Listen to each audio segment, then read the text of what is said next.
Internet तो हम सब यूज करते हैं, गूगल, यूट्यूब, फेसबुक। लेकिन क्या तुम्हें पता है जो तुम देख रहे हो वो सिर्फ आइसबर्ग का एक छोटा सा हिस्सा है। इंटरनेट भी एक ऐसी दुनिया भी है जिसमें एंट्री लेना तो आसान है लेकिन निकलना मुश्किल। ये है डार्क वेब। जो सुना है वो सच है या फिर एक अफवाह? चलो आज हम इस काली दुनिया का डीप डाइव करते हैं। पार्ट 1, इंटरनेट का सीक्रेट स्ट्रक्चर। पहले ये समझना जरूरी है कि इंटरनेट सिर्फ एक लेयर नहीं बल्कि एक आइसबर्ग की तरह है जिसमें अलग अलग लेवल्स होते हैं। हम जो डेली गूगल, यूट्यूब और सोशल मीडिया पे देखते हैं वो सिर्फ आइसबर्ग का एक टिप है। इसके नीचे एक और बड़ी दुनिया है जिसे डार्क वेब और डीप वेब कहते हैं। डीप वेब उन सारी जगहों का कलेक्शन है जो नॉर्मल सर्च इंजन इंडेक्स नहीं करता, जैसे गवर्नमेंट रिकॉर्ड्स, बैंकिंग डिटेल्स और प्राइवेट फाइल्स। लेकिन सबसे मिस्टीरियस और कंट्रोवर्शियल हिस्सा है डार्क वेब, जहाँ पर illegal market place, hacking forms और एनोनिमस कन्वर्सेशंस होते हैं, जहाँ एक्सेस करना तो आसान है लेकिन बिना नॉलेज निकलना थोड़ा सा रिस्की हो सकता है। थोड़ा डीप में समझे तो सरफेस वेब वो हिस्सा है जो हम रोज यूज करते हैं और इजीली एक्सेसिबल है। जब आप गूगल पे कुछ भी सर्च करते हो और जो रिजल्ट आता है वो सब कुछ सरफेस वेब का हिस्सा है। ये वो वेब पेज होते हैं जो सर्च इंजन इंडेक्स करता है, जैसे विकिपीडिया, यूट्यूब, फेसबुक और अदर न्यूज साइट्स। लेकिन तुम्हें ये जान के हैरानी होगी कि पूरे इंटरनेट का 4 to 5% ही सरफेस वेब है, बाकी का बड़ा हिस्सा डीप और डार्क वेब है। सोचने की बात है ना, जितना हम देखते हैं उससे कहीं गुना ज्यादा डेटा तो छुपा हुआ है जो हमारे लिए इनविजिबल है। अब बात करें डीप वेब की, तो डीप वेब सरफेस वेब के नीचे छुपा होता है और इसका एक बड़ा हिस्सा government database, private emails, medical records, यहाँ तक कि पासवर्ड प्रोटेक्टेड साइट्स का होता है। ये एक ऐसा जोन है जो गूगल जैसे सर्च इंजन दिखाते नहीं, क्योंकि ये रिस्ट्रिक्टेड और कॉन्फिडेंशियल डेटा होता है। समझने वाली बात ये है कि ये पार्ट इनलीगल नहीं होता, बस सिर्फ सिक्योरिटी और प्राइवेसी की वजह से हाइड रहता है। तुम जो अपनी जीमेल आईडी या फिर बैंक अकाउंट लॉग इन करते हो वो भी डीप वेब का पार्ट है। ये इंटरनेट का 90% तक का बड़ा हिस्सा है जो आम यूजर्स के लिए विजिबल नहीं है, सिर्फ ऑथराइज्ड लोग ही इसे एक्सेस कर सकते हैं। अब बात आती है डार्क वेब की। डार्क वेब इसे एक कदम आगे ले जाता है। ये इंटरनेट का सबसे शैडो और एनोनिमस हिस्सा है। इसमें एंट्री लेने के लिए तुम्हें स्पेशल टूल्स जैसे टॉर ब्राउजर का यूज करना पड़ेगा। ये एक ऐसी जगह है जहाँ एनोनिमिटी काफी ज्यादा होती है और सिर्फ इसी वजह से यहाँ इनलीगल एक्टिविटीज भी होती हैं।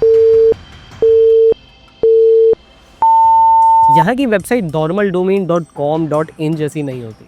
.onion एक्सटेंशन के होते हैं जो टॉर के बिना एक्सेस नहीं किए जा सकते। यहाँ हर चीज इंक्रिप्टेड होती है और मैक्सिमम टाइम ट्रैक करना इम्पॉसिबल हो जाता है और सिर्फ इसी वजह से यहाँ फ्रॉड्स और स्कैम होने के चांसेस भी बढ़ जाते हैं। अगर तुम्हें लगा कि बस गूगल पे जाके डार्क वेब एक्सेस लिखने से तुम उस दुनिया को एक्सेस कर सकते हो, तो भाई तुम्हें सबसे पहले इंटरनेट काम कैसे करता है ये सीखने की जरूरत। पार्ट 2, डार्क वेब कैसे काम करता है। डार्क वेब एक एनोनिमस नेटवर्क है जो टॉर जैसे टूल का इस्तेमाल करता है। इसका स्ट्रक्चर अनियन लेयर जैसा होता है जिसमें हर एक रिक्वेस्ट मल्टीपल इंक्रिप्शन लेयर से पास होती है ताकि कोई ट्रैक ना कर सके। टॉर ब्राउजर एक स्पेसिफिक ब्राउजर है जो डार्क वेब तक पहुंचने का एक पावरफुल टूल है। ये एक एनोनिमस ब्राउजिंग सिस्टम है जो तुम्हारी आइडेंटिटी और लोकेशन को हाइड करता है ताकि तुम्हारी रियल आईपी एड्रेस किसी को ना दिखे। जब भी आप टॉर ब्राउजर यूज करते हो आपकी request multiple layer of encryption से होती हुई गुजरती है जिसे अनियन राउटिंग कहा जाता है। ये एक ऐसे सिस्टम पे काम करता है जो तुम्हारे ब्राउजिंग ट्रैफिक को अलग अलग नोड से गुजार देता है ताकि कोई भी तुम्हें डायरेक्टली ट्रैक ना कर सके। सिर्फ इसी वजह से डार्क वेब पे जो लोग जाते हैं उन्हें एनोनिमिटी मिलती है। लेकिन टॉर सिर्फ इनलीगल कामों के लिए नहीं है बल्कि विसल ब्लोअर, जर्नलिस्ट, एक्टिविस्ट, ये लोग भी इसे यूज करते हैं। जो लोग सेंसरशिप और गवर्नमेंट सर्वेलेंस से बचना चाहते हैं उनके लिए ये एक बेस्ट टूल है। बात करते हैं .onion वेबसाइट्स की, तो डार्क वेब के अंदर जो वेबसाइट्स होती हैं उनका डोमेन नॉर्मली .com या फिर .net नहीं होता। ये एक स्पेसिफिक डोमेन यूज करती है .onion, जो कि सिर्फ टॉर ब्राउजर के थ्रू एक्सेस किया जा सकता है। ये साइट्स फुली इनक्रिप्टेड होती हैं और सर्च इंजन जैसे गूगल या फिर बिंग इन्हें इंडेक्स नहीं करते। सिर्फ इसी वजह से ये नॉर्मल यूजर्स के लिए हिडन रहती है। कुछ मशहूर अनियन साइट्स में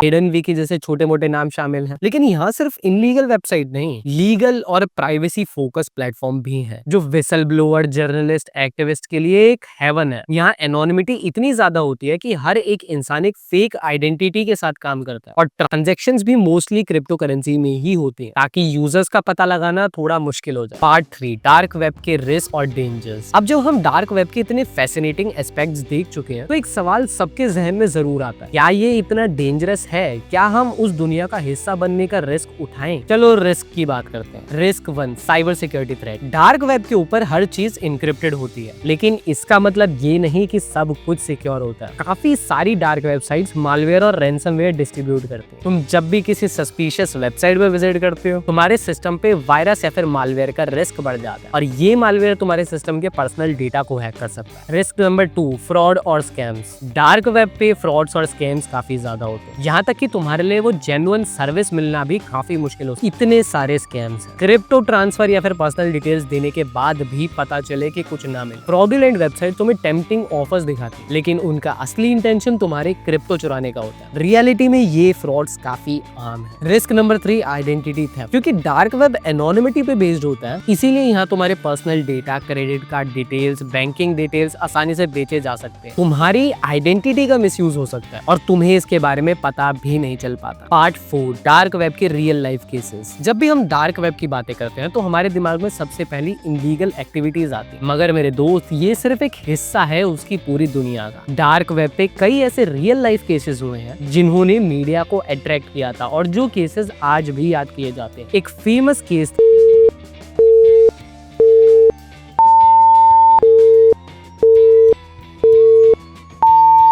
सब चीजें मिल सकती थी, बस क्रिप्टो करेंसी में पेमेंट कर। इस केस ने डार्क वेब को मेन स्ट्रीम पे ला दिया और दुनिया को ये दिखाया कि किस तरह इनलीगल मार्केट प्लेस भी बनाई जा सकती हैं। फिर एक शॉकिंग इंसिडेंट था 2017 में लॉ इन्फोर्समेंट एजेंसी द्वारा शट डाउन कर दिया गया, लेकिन उससे पहले ये एक ह्यूज प्लेटफॉर्म बन गया था जहां साइबर क्राइम्स, हैकिंग टूल्स और इनलीगल गुड्स की ट्रेडिंग होती। इस प्लेटफॉर्म के शटडाउन ने दुनिया को ये बताया कि डार्क वेब सिर्फ एक एनोनिमस वर्ल्ड नहीं बल्कि एक डेंजरस हब हो सकती है। पार्ट 5, डार्क वेब के लीगल और इथिकल एस्पेक्ट्स। डार्क वेब को समझने के लिए एक और इम्पोर्टेंट चीज है, लीगल और इथिकल एस्पेक्ट्स। डार्क वेब को इन लीगल एक्टिविटीज के लिए एक सेफ हेवन के रूप में माना जाता है, लेकिन ये भी सच है ये विसल ब्लोअर, जर्नलिस्ट, एक्टिविस्ट के लिए एक ऐसी जगह है जहां वो सेंसरशिप से बच के अपना काम कंटिन्यू कर सकते हैं। द अनियन राउटर, टॉर, जो डार्क वेब के गेटवे हैं, उसे किस तरह से लोग अपनी प्राइवेसी और फ्रीडम ऑफ स्पीच को प्रोटेक्ट करने के लिए भी यूज कर सकते हैं। ये एक दूसरा पर्सपेक्टिव है जो हमें समझना जरूरी है। मान लो किसी देश में पॉलिटिकल सेंसरशिप, तो वहाँ के जो प्योर जर्नलिस्ट हैं उन्हें अपना काम करने में मुश्किलें आएंगी। अगर वो अपनी रिपोर्ट डायरेक्टली पब्लिक करते हैं तो उन्हें गवर्नमेंट सर्विलेंस का सामना करना पड़ेगा। इस सिचुएशन में टॉर और डार्क वेब उनके लिए एक लाइफलाइन बन जाते हैं। ये उन्हें एक एनोनिमिटी देते हैं और वो सेफली अपनी स्टोरीज पब्लिश कर सकते हैं। इस तरह से डार्क वेब का यूज पॉजिटिव केसेस में भी होता है। तो यार दिमाग से ये बात निकाल दो कि डार्क वेब पूरा इनलीगल है, इथिकल इशू। लेकिन डार्क वेब पे इनलीगल एक्टिविटीज भी तो होती हैं, दुनिया के लिए बहुत खतरनाक हो सकती है। इसके लिए लॉ इन्फोर्समेंट एजेंसीज जैसे FBI, यूरोपोल और इंटरपोल रेगुलरली डार्क वेब पे एक्टिविटीज मॉनिटर करते हैं और इनलीगल साइट्स को शट डाउन करते हैं। सोचने की बात यह है कि डार्क वेब को समझना जरूरी है, क्योंकि एक ऐसा स्पेस है जो प्राइवेसी, सिक्योरिटी और एनोनिमिटी को भी वैल्यू करता है। तो यार देखो, डार्क वेब एक ऐसी जगह है जो हमें इंटरनेट के अंदर की हिडन एस्पेक्ट्स को दिखाती है, लेकिन इसका मतलब ये नहीं कि हम बिना सोचे समझे इस दुनिया का रुख करें। अगर आपको अपने प्राइवेसी, सिक्योरिटी का ख्याल रखना है तो अवेयरनेस बहुत जरूरी। अगर तुम्हें लगता है कि तुम्हें डार्क वेब के बारे में और जानना है तो ध्यान रखो, खुद को प्रोटेक्ट करना हमेशा एक फर्स्ट प्रायोरिटी है। तुम्हारे हर ऑनलाइन मूव पे नजर रखी जा सकती है। अपने डिवाइस को सिक्योर करें और एथिकल यूज ऑफ इंटरनेट को समझें। अगर ये वीडियो पसंद आया तो लाइक करें, शेयर करें, कॉमेंट करें, और हाँ, ये वीडियो अपने सभी दोस्तों पे शेयर करें ताकि उन्हें भी समझ आ सके कि डार्क वेब एक्चुअल में क्या है। मैं मिलता हूँ आपसे नेक्स्ट वाली वीडियो में, तब तक के लिए